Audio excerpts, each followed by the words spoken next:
Coba jujur, di bulan Ramadan ini, berapa waktu yang kita habiskan hanya untuk rebahan? Kalau Ramadan ini cuma diisi dengan main handphone dan tidur, apa bedanya dengan hari biasa? Assalamualaikum warahmatullahi wabarakatuh. Perkenalkan, nama saya Insan Konita dari kelas 11 G2. Pada kesempatan kali ini, saya akan membawakan sebuah ceramah dengan tema mengisi waktu di bulan Ramadan. Ramadan, jangan hanya rebahan. Alhamdulillahirrabbilalamin, segala puji bagi Allah Subhanahu wa Ta'ala yang telah memberikan kita nikmat iman, nikmat Islam, serta nikmat kesehatan sehingga kita dapat bertemu kembali dengan bulan yang penuh keberkahan, yaitu bulan suci Ramadan, bulan yang penuh rahmat, ampunan, dan keberkahan. Sholawat serta salam semoga selalu tercurahkan kepada junjungan kita Nabi Agung Muhammad Sallallahu Alaihi Wasallam beserta para keluarga, sahabat, dan kita semua sebagai umatnya.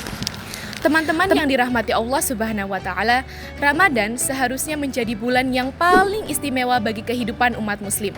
Namun pada kenyataannya, tidak sedikit orang, terutama di kalangan remaja, yang menjadikan bulan Ramadan sebagai bulan untuk bermalas-malasan.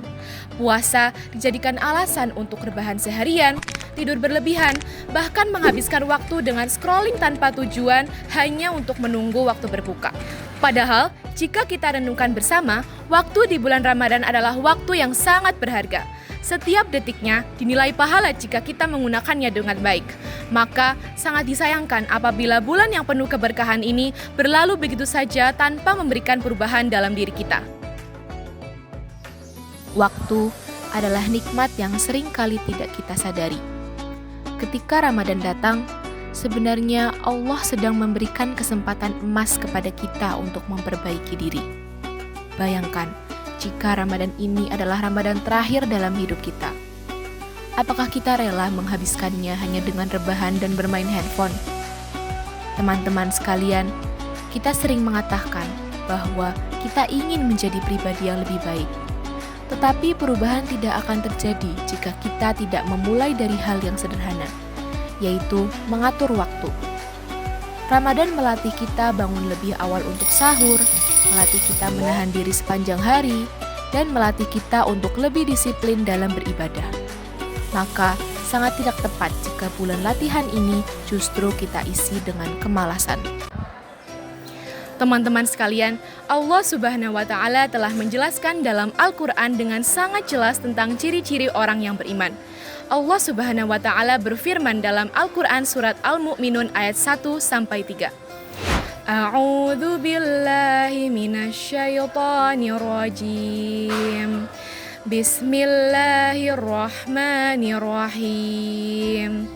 Qad aflahal mu'minun alladzina hum 'ala salatihim khashi'un walladzina hum 'anil lagwi mu'ridun. Yang artinya, sungguh beruntung orang-orang yang beriman, yaitu orang-orang yang khusyuk dalam salatnya dan orang-orang yang menjauhkan diri dari perbuatan dan perkataan yang tidak bermanfaat. Teman-teman yang dirahmati Allah Subhanahu wa Ta'ala, dari ayat tersebut kita bisa belajar bahwa orang-orang yang beriman adalah orang-orang yang menghabiskan waktu dengan hal-hal yang bermanfaat dan meninggalkan perbuatan yang sia-sia. Rebahan dan tiduran itu bukanlah hal yang dilarang, tetapi itu akan menjadi masalah jika kita melakukannya secara berlebihan dan meninggalkan kewajiban kita. Menjauh dari hal yang sia-sia bukan berarti hidup kita harus selalu berat dan penuh tekanan, tetapi kita belajar memilih mana yang lebih penting dan mana yang tidak. Memilih untuk membuka Al-Quran daripada membuka media sosial tanpa tujuan. Memilih untuk membantu orang tua daripada menghabiskan waktu berjam-jam tanpa bermanfaat. Seringkali setelah kita sahur, kita lebih memilih untuk tidur kembali sampai siang. Ketika kita bangun, waktu dihabiskan dengan bermain handphone tanpa tujuan hingga kita sadari sholat telah kita tunda. Jika kebiasaan ini kita ulang terus-menerus, maka bulan Ramadan yang penuh keberkahan ini akan berlalu begitu saja dan tidak memberikan dampak positif dalam diri kita. Padahal, bulan Ramadan adalah bulan latihan untuk mengendalikan hawa nafsu, melatih kedisiplinan, dan melatih kesabaran.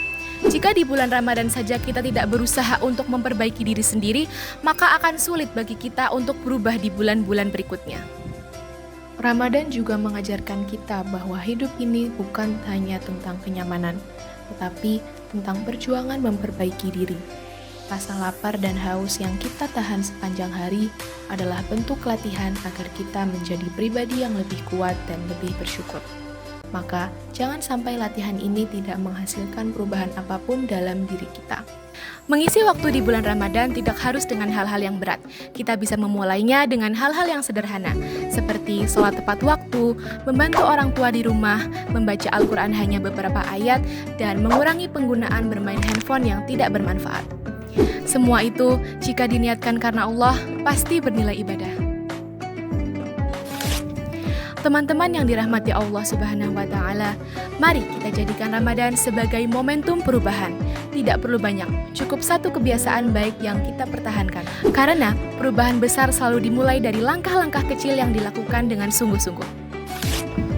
Semoga Allah Subhanahu wa Ta'ala menerima amal dan puasa kita, serta menjadikan kita orang-orang beriman yang beruntung.